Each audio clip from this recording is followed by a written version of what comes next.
နိုင်ငံတကာဈေးကွက်ထဲကမြန်မာကွန်တီအလားအလာမြန်မာနိုင်ငံမှာကွန်တီဆိုတာရိုးရာယဉ်ကျေးမှုတစ်ခုတည်းမကတော့ပဲ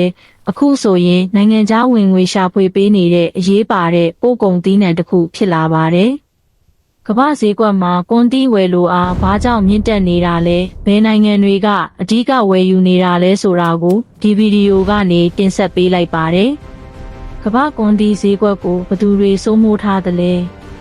လက်ရှိကမ္ဘာကွန်တီထုတ်လုပ်မှုမှာအိန္ဒိယ၊ဗီယက်နမ်၊အင်ဒိုနီးရှားနိုင်ငံနဲ့မြန်မာနိုင်ငံတို့ကထိပ်တန်းနိုင်ငံတွေအဖြစ်ရပ်တည်နေပါတယ်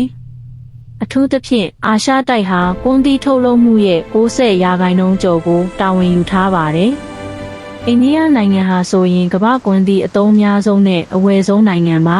။သူတို့နိုင်ငံရဲ့ပန်လို့ခေါ်တဲ့ကွန်ရာယဉ်ကျေးမှုနဲ့အတင်စားကခတ်ထုတ်လုပ်မှုအတွက်မြန်မာကွန်တီကိုအဓိကအားထားနေရပါတယ်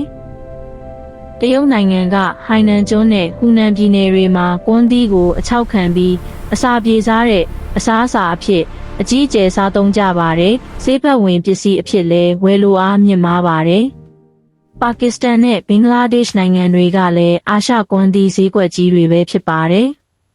မြန်မာနိုင်ငံမှာတနင်္သာရီတိုင်း၊ဧရာဝတီတိုင်းနဲ့မွန်ပြည်နယ်တို့ဟာကွန်တီအများဆုံးထွက်ရှိရာဒေသတွေဖြစ်ကြပါတယ်။အားသာချက်ကတော့မြန်မာကွန်တီဟာတရုတ်နိုင်ငံနဲ့အိန္ဒိယနိုင်ငံဈေးကွက်ကြားမှာရှိနေတာကြောင့်တည်ယူပို့ဆောင်ရေးအရအားသာပါတယ်။သို့သောနည်းပညာလိုအပ်ချက်ကြောင့်အရေးအသွေးပိုင်းမှာအားနည်းချက်တချို့ရှိနေပါသေးတယ်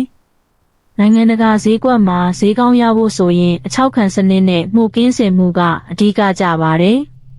ကွန်ရာစားဖို့တင်မဟုတ်ပဲဆေးဝါးထုတ်လုပ်ရေးအယောင်ဆိုးဆေးနဲ့အလှကုန်ပစ္စည်းတွေမှာပါထည့်သွင်းအသုံးပြုလာကြတာကြောင့်ကွန်တီဈေးကွက်ကပုံမကျယ်ပြန့်လာဖို့ပဲရှိပါတယ်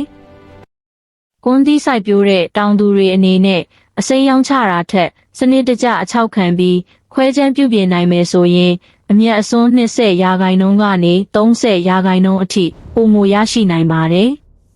အဆုံးထိကြီးစုအားပေးတဲ့အတွက်ပရိသတ်ကြီးအားလုံးကိုကျေးဇူးအထူးပဲတင်ရှိပါတယ်ရှင်။